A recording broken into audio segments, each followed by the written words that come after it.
so I'm going to be answering the questions about the reflection questions about the micro teaching assignment.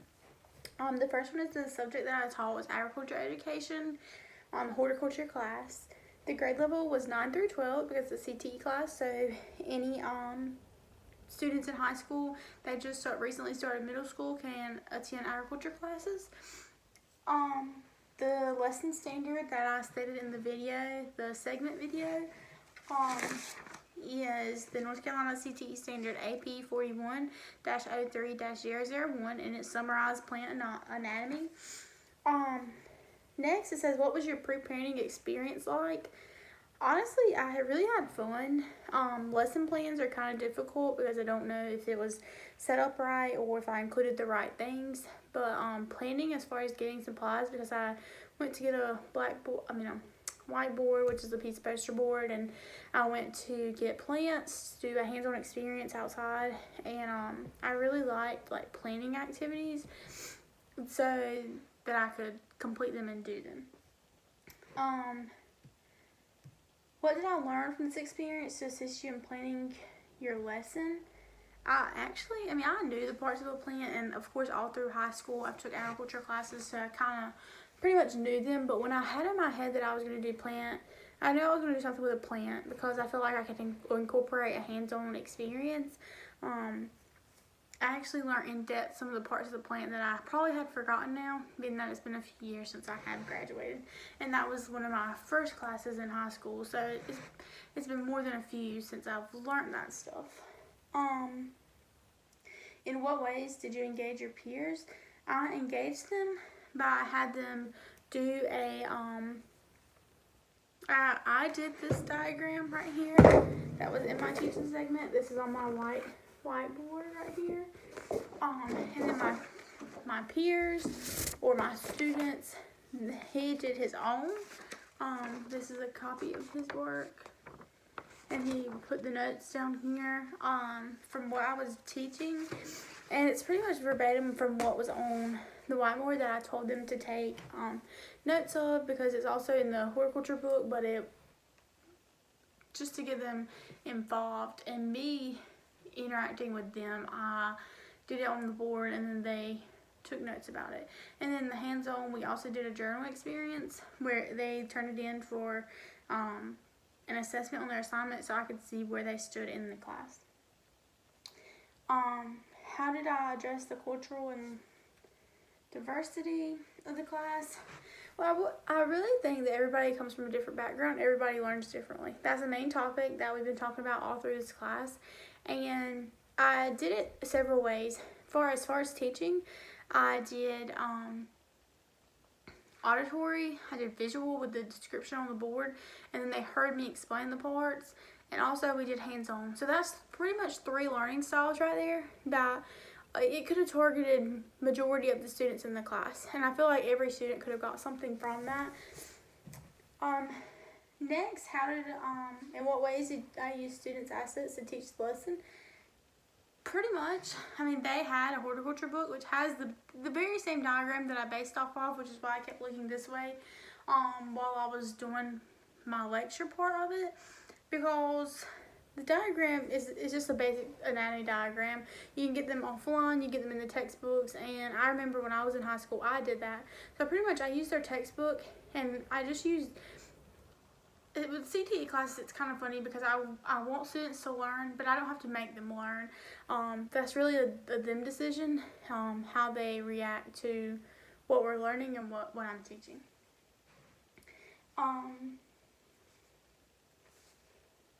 How did I know the class was learning? Pretty much, I don't really know how I would say this, but I don't really know that the class was learning until after I grade their journal logs. So a few ways that I could know they were learning while doing it is when they were asking their conversations that they were having with their peers, like during the discussion, the hands-on part, and also if they asked questions to me during the lecture. What went well and how do I know? I really think the hands-on went well. Myself, I had fun dissecting the plant because I'm more of a hands-on learner. I really like like group work. So getting them where they could all talk about what they learned and stuff while they were doing something educational, it really benefits them and me. It benefits them because they can have conversations about things that is not really school related, and they can build those friendships and relationships that they'll have. And for me, it also lets me not per se lecture them, but it makes me know where they stand without a quiz or a test or anything. But I did mention that there would be a quiz in the future of what they learned of the diagram. And I think it's very good to foreshadow what to be on the quizzes, because it's not like assessments are really funny. And in EDPR 310, which I'm in right now also, we're really doing what assessments are and how do we assess students. So that's really taught me a lot of when students are not pressured, you tend to see how they're doing better. What did not go as planned? The only thing that really didn't go as planned is I had to have my back turned a lot during the lecture part of the video, because I had to write on the paper because I wanted to do a description like that, and I feel like that's one of the disadvantages. But every student now, every teacher now, every student teacher, you have to do the same thing because you have to write, and you can't write from behind. So I think it was okay. What would I do differently next time? Maybe we'll do a PowerPoint next time and then point to the parts of the plant. I feel like that would benefit me more, especially if I was in the classroom and I had something to display the PowerPoint on. I think it would work better. What did I learn about teaching and learning from this experience? From teaching, when I was first thinking about it, I really thought that when you taught, it would be hard to focus your teaching lessons to impact each learning style. And it counterparts with a teacher, because a teaching style and a learning style do not always get along with you and your students.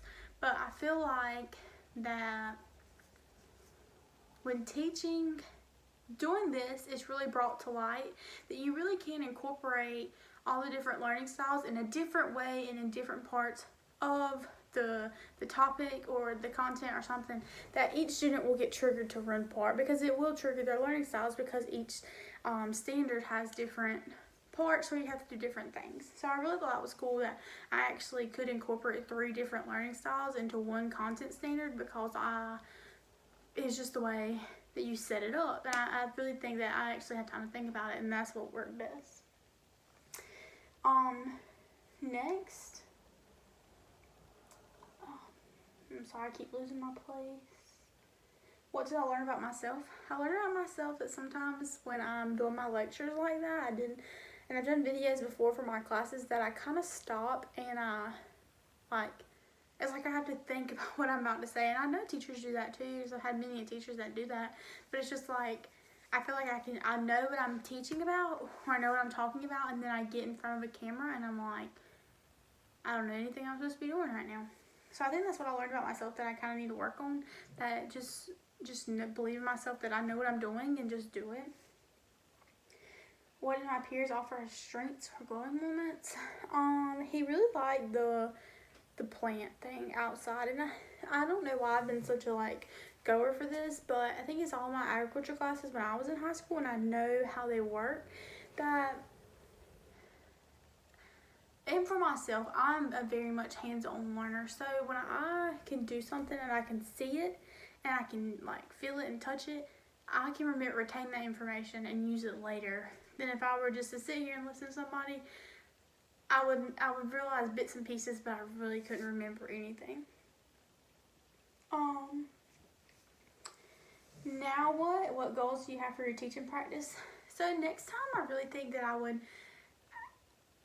knew what I was talking about this time, and I really have studied up behind it, but I feel like I would take more time to learn. For example, this was Constant Standard AP 4103001. Well, the standard itself is 00, so it has 3 different sections under it, and I feel like if I had more than 30 minutes, or if I had better time to upload something, that I would dissect all the 3 different content standards and do a lesson that would combine all of them under the one main standard, which was summarize plant anatomy. And the standard under it was like related to floriculture, which I did very many contests in that in high school.